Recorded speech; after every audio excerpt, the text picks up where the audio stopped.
எல்லோருக்கும் வணக்கம்.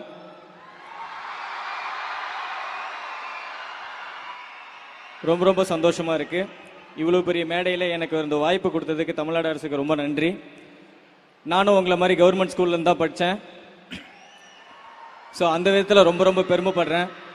ஸோ தமிழக அரசு வந்து ஸ்போர்ட்ஸ் அண்ட் படிப்பு எல்லா துறையிலையும் வந்து நிறைய ஆப்பர்ச்சுனிட்டி வந்து எல்லா இளைஞர்களுக்கும் போய் சேரணும் அப்படிங்கிற ஒரு முன்னோட்டத்தில் நிறைய நல்ல விஷயங்கள் பண்ணிகிட்டு இருக்காங்க. ஸோ அந்த விதத்தில் நீங்கள் இப்போ இருக்கிற மாணவ மாணவிகள் வந்து நிறைய அந்த ஆப்பர்ச்சுனிட்டி யூஸ் பண்ணிக்கணும். இங்கேருந்து நிறைய பேர் பெரிய லெவலில் ஆடணும். சாதாரண கிராமத்திலேருந்து எங்கேனாலும் சாதிக்க முடியும் அப்படிங்கிறதுக்கு இவங்கெல்லாம் முன் உதாரணமாக இருக்காங்க. ஸோ நீங்களும் எங்கே இருந்தாலும் எவ்வளோ தூரத்தில் எங்கே இருந்தாலும் போக முடியும் அப்படின்னு தன்னம்பிக்கையோட கவர்மெண்ட் உங்களுக்கு பக்கபலமாக இருக்காங்க, சப்போர்ட்டாக இருக்காங்க. ஸோ அதை யூஸ் பண்ணி இன்னும் பெரிய லெவலில் ஆகுங்கிறது என்னோட ஆசை. இன்னும் என்ன மாதிரி இன்னும் உங்களை மாதிரி இன்னும் நிறைய கிராமப்புறங்கள்லேருந்து நிறைய பேர் வரணுங்கிறது என்னோட ஆசை. ஒன் செகண்ட் இந்த வாய்ப்பு கொடுத்ததுக்கு மறுபடியும் நன்றி. Thank you. Thank you thank you mister Natraj. Thank you so much.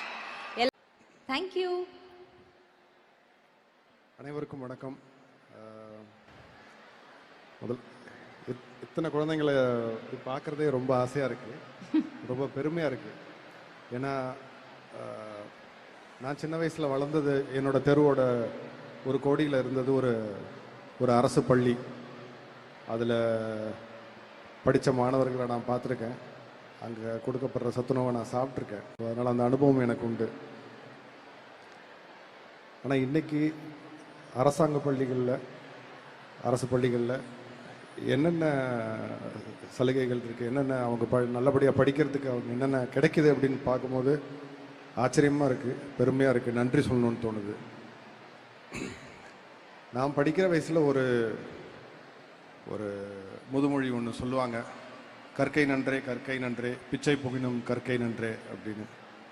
பிச்சை எடுத்தாவது படிச்சிடணும் அப்படின்னு சொல்லுவாங்க. ஏன்னா தமிழ்நாடு வந்து பகுத்தறிவுக்கு மட்டும் இல்லை, கல்வி அறிவுக்கும் பேர் போன ஒரு மாநிலம். ஸோ வந்து கல்வி அவ்வளோ ஒரு கிட்டத்தட்ட தன்மானத்துக்கு இணையாக அதை நம்ம பார்ப்போம். ஆனால் இன்றைக்கி நம்ம முதலமைச்சர் திரு ஸ்டாலின் ஐயா அவர்கள் சொன்ன ஒரு இது பார்த்தோம் வீடியோவில், படிங்க படிங்க படிங்க, படிப்பில் மட்டும் கவனத்தை வைங்க, மற்றதெல்லாம் நான் பார்த்துக்கிறேன் அப்படின்னு. இப்படி ஒரு வார்த்தையை யார் சொன்னாலுமே நமக்கு ரொம்ப உற்சாகமாக இருக்கும். நம்ம மாநிலத்தோட முதல்வர் சொல்லும் போது அதோட முக்கியத்துவம் நமக்கு நல்லா புரியுது. அதுக்கான எல்லா ஏற்பாடுகளையும் அவங்களே செஞ்சு தராங்க. படிக்கிறது மட்டும்தான் மாணவர்களோட ஒரு கடமையாக இருக்கும். இது எனக்கு ரொம்ப பெருமையாக இருக்குது. இந்த வாய்ப்பை கொடுத்ததுக்கு ரொம்ப நன்றி.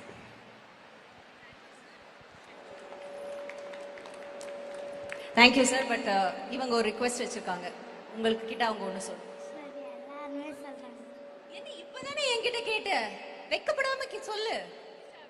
Thank you sir. அவருக்கு நான் தேங்க்யூ சொல்லலாமான்னு கேட்டாங்க. ஓகே மேடம் சொல்லுங்க. தேங்க்யூ சொல்லிட்டீங்க, கை கொடுத்துறீங்களா சார்? போயிட்டு